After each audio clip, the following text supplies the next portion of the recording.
What's up, guys? My name's Alex Barham. I have been paddling for almost 20 years now. Terrifying.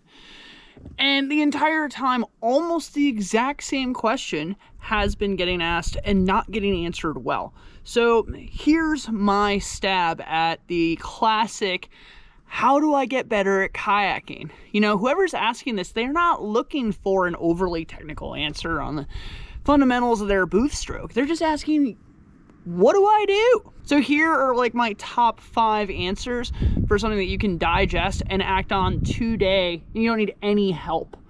First of all, adopt a sports mentality. In the same way that if you want to get from, D3 to D1 to pro, you're gonna have to eat right, train, get strong, play the big games, practice how you want to play. This is a sport. Treat this like a sport and you will go really far. The second one, very, very common mistake, is you see a lot of people out there giving it 110% with all their arm strength. Well, you look like a Muppet. You need to engage your core. Learn how to use your entire body in paddling. Every stroke should have a set and a twist follow through. That is going to go a long way. Using your core, sitting up with good posture, and really engaging your whole body, that's going to be a big thing. If you're out there just using your arms, you're not going to get very far. The third one is boof everything. Go find a video on a boof stroke. There are about 1,000 of them.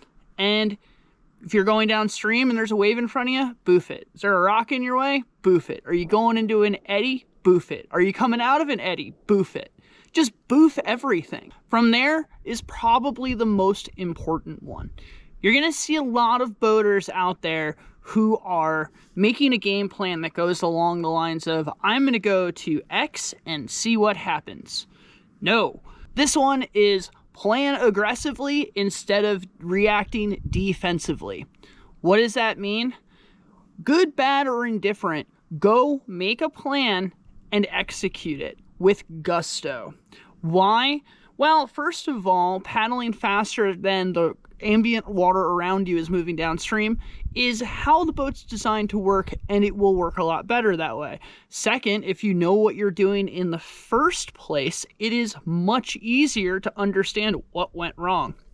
If you wait for something to start going wrong and then try to save it, A, the odds of you saving it are pretty nil, and B, you're just surviving at that point, so you have no idea what you did or didn't do and whether or not it did or didn't work. So at least if you have a plan, you're going to learn pretty quickly if it was a bad plan, a good plan, or you just didn't execute it right. To that point, one of the most important things that you can do is stay uncomfortable. In the same way that working out, trying your hardest in any number of other things. If you want to grow, you have to be pushing the edge of your comfort zone. To push the edge of your comfort zone, you have to be what? Uncomfortable. Yeah.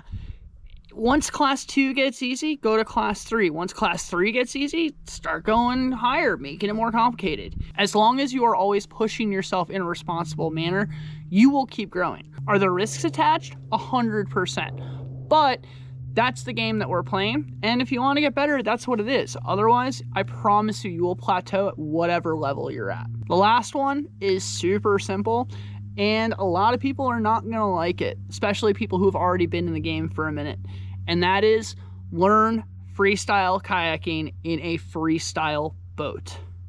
Straight up.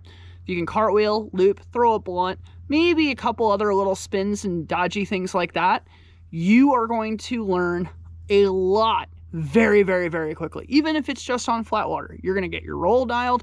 You're going to understand more about body mechanics than someone who has only been river running will in 5 years.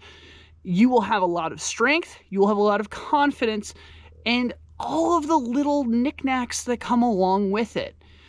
Reality is, even if you don't see a lot of social media of it happening, every great boater, every famous kayaker has a very strong skill set in freestyle. There's literally no one I can think of that hasn't competed, isn't good at it, doesn't have that in their back pocket.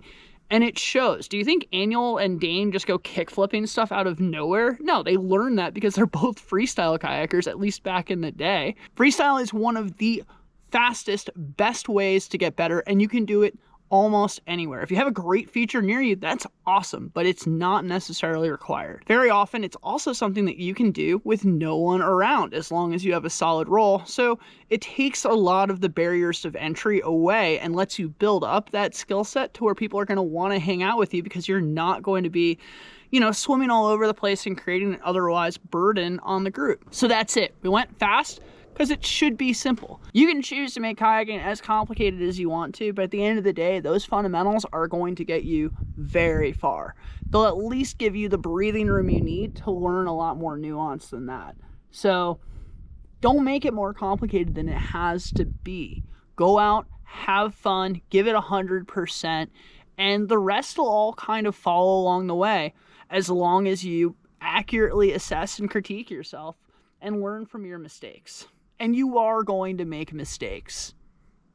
Lots of them. And that's why we all love each other, because we have made the same mistakes. So have fun, enjoy. I'll see you on the next one.